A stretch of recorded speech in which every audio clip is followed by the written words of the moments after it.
अस्सलाम वालेकुम dear students, मैं डॉक्टर अहमद। अच्छा बच्चों, बायोकेमिस्ट्री में आज हम लेक्चर नंबर सिक्स को डिस्कस कर रहे हैं और ये लेक्चर नंबर 6 का दूसरा पार्ट है और इसमें हमने डिस्कस करना है ग्रोथ हार्मोन।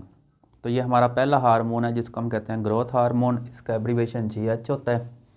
और ग्रोथ हार्मोन के कुछ और नाम भी हैं जो हम बोलते हैं। इसको हम सोमैटोट्रोफिन भी कहते हैं और इसको आप सोमैटोट्रोफिक हार्मोन या STH इसका एब्रीवेशन होगा, ये आप इसको बोल सकते हैं। ठीक है।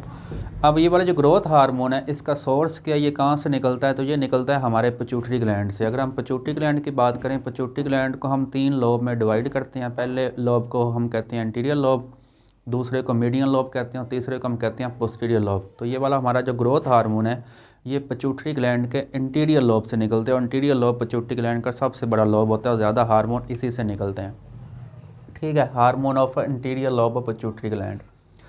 तो इसकी जो नेचर है, ये वाला जो हार्मोन होता है ये पेप्टाइड इन नेचर है। और पेप्टाइड क्या होता है? ये आप स्मॉल प्रोटीन या प्रोटीन का पार्ट कह सकते हैं। तो इसकी नेचर पेप्टाइड होती है। तो उसके बाद हमने ग्रोथ हार्मोन के फंक्शंस ही डिस्कस करने हैं कि ये क्या काम करता है। तो इसके नाम से ज़ाहिर है ग्रोथ हार्मोन है, तो इसने हमारी बॉडी में ग्रोथ ही करवानी है। ठीक है। अब देखें, जैसे एक बच्चा पैदा हुआ तब से लेकर 18 साल तक उस बच्चे ग्रोथ होती है, तो उसकी ग्रोथ का जो ज़िम्मेदार है वो यही हार्मोन है। लेकिन अब देखें, आपके माइंड में क्वेश्चन आएगा कि अगर 18 साल तक ग्रोथ होती है तो 18 साल के बाद तो ग्रोथ रुक जाती है, तो उसके बाद क्या ये हार्मोन भी हमारी बॉडी में बनना बंद हो जाता है या इसकी सिक्रीशन ख़त्म हो जाती है? तो ऐसा नहीं है। 18 साल के बाद भी ये हार्मोन हमारी बॉडी में बनता रहता है, हमारी बॉडी में निकलता है। लेकिन 18 साल के बाद ये वाला जो हार्मोन है इसका फंक्शन चेंज हो जाता है। फिर ये 18 साल के बाद हमारी बॉडी में ग्रोथ नहीं करवाएगा, बल्कि तब ये क्या करेगा, हमारी बॉडी में प्रोटीन सिंथेसिस करेगा। ठीक हो गया, लेकिन इसने निकलना है। तो फर्स्ट इसका फंक्शन है इफेक्ट ऑन प्रोटीन मेटाबॉलिज्म, कि ये वाला जो हार्मोन है इसका प्रोटीन के ऊपर क्या एक्ट होता है, क्या अमल होता है। तो ये हार्मोन क्या करता है? Stimulate synthesis of protein. तो इसने प्रोटीन की जो सिंथेसिस है ना, जो प्रोटीन बन रही है हमारी बॉडी में, इसने प्रोटीन बनने के अमल को तेज़ करना है। क्योंकि जितनी प्रोटीन ज़्यादा बनेगी उतनी हमारी जो ग्रोथ है वो ज़्यादा अच्छे से होगी। अब देखें, हमारे जितने मसल सेल हैं या जितने हमारी बॉडी मसल्स है जिनको हम गोश्त कहते हैं, वो सारे प्रोटीन का बना हुआ है। तो सारे मसल्स हैं ही प्रोटीन। ठीक है, RNA या DNA है। तो इस हार्मोन ने हमारी बॉडी में जो प्रोटीन सिंथेसिस उसके अमल को तेज़ करना है। कैसे कि तेज़ करना है कि ये ना प्रमोट करेगा amino acid entry in cell.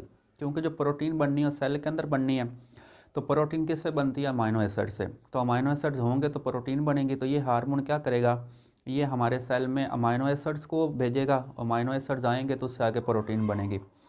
Decrease catabolism of protein, इसने प्रोटीन को टूटने नहीं देना, क्योंकि प्रोटीन टूटेगी तो आपकी बॉडी प्रोटीन की मिकदार कम हो जाएगी। तो इसने प्रोटीन बनने के अमल को तेज़ करना है, प्रोटीन टूटने के अमल को इसने क्या करना है? डिक्रीज़ करना है या उसको कम करना है।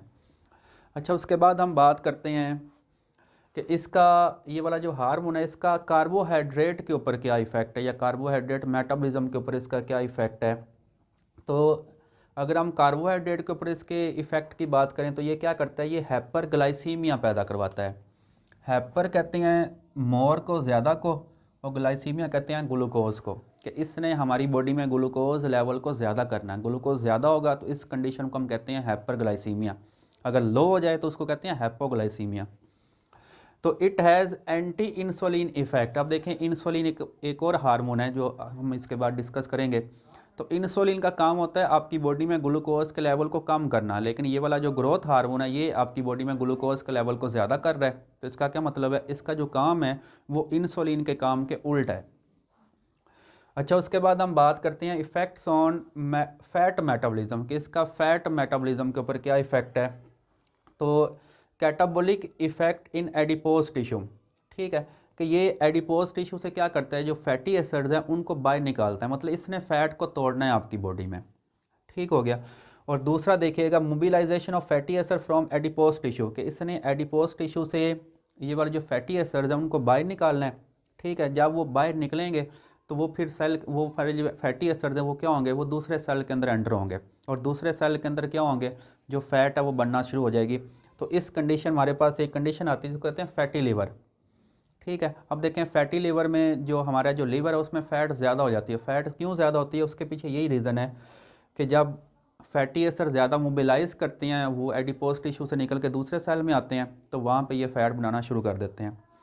अच्छा, उसके बाद फोर्थ पे इसका इफेक्ट है इफेक्ट ऑन इनऑर्गेनिक मेटाबॉलिज्म। हमारे पास बहुत सारे इनऑर्गेनिक आयंस होते हैं बॉडी के अंदर, तो इनके ऊपर इसका क्या इफेक्ट है। तो ये क्या कर रहा है, ये ना तमाम तकरीबन जो मोस्टली जो आयंस हैं, जिस तरह फास्फोरस है, कैल्शियम है, उसके बाद सोडियम, पोटाशियम, क्लोराइड और मैग्नीशियम है, इनको हमारी बॉडी में रिटेंशन करवा रहा है, मतलब इनको हमारी बॉडी में रोक के रख रहा है। इसने इनको क्या करना है, बॉडी से बाहर रिमूव नहीं होने देना। ठीक हो गया। तो increase the retention of phosphorus and calcium in body. तो इनकी रिटेंशन कैसे करवा रहा है, अब देखें हमारा जो वो होता है, आप कह सकते डाइजेस्टिव सिस्टम होता है, वहाँ पे एब्जॉर्प्शन होती है चीज़ों की। तो ये वहाँ से क्या करवा रहा है, हमारा जो गैस्ट्रोइंटेस्टाइनल ट्रैक है या रिनल ट्यूब्यूल्स हैं, जो हमारी जो किडनीज़ हैं, उनकी ट्यूब्यूल से या हमारा जो गैस्ट्रोइंटेस्टाइनल ट्रैक है, तो वहाँ से ये क्या कर रहा है, इन आयंस को बॉडी के अंदर लेके आ रहा है, ब्लड के अंदर लेके आ रहा है, और फिर ब्लड के अंदर इनको क्या करवा रहा है, इनकी रिटेंशन करवा रहा है, वहाँ पे उनको रोक के रख रहा है, इनको इसने इनको बॉडी से बाहर निकलने देना। और लास्ट अगर हम बात करें तो इसका इफेक्ट होता है effects on bone, cartilage and soft tissues. तो आप देखें एक्ट ऑन कार्टिलेज एंड, ये हमारी बॉडी के अंदर जो बोन्स हड्डियाँ हैं, कार्टिलेज कहते हैं सॉफ्ट बोन को, जिससे हमारा कान बना होता है, ये हमारे नाक का ये वाला जो पार्ट है, ये कार्टिलेज का बना होता है।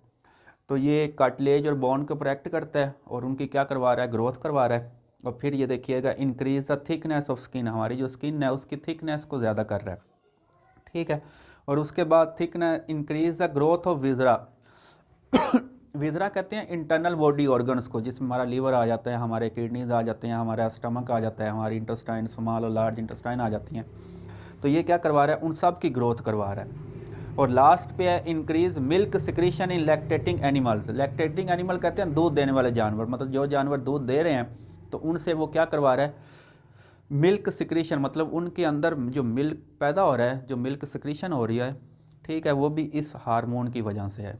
अच्छा बच्चों, ये था हमारा आज का लेक्चर। उम्मीद करता हूँ मेरा लेक्चर आपको बहुत अच्छे से समझ आया होगा। अपनी दुआओं में याद रखिएगा। मिलते हैं नेक्स्ट लेक्चर के साथ। अल्लाह हाफिज़।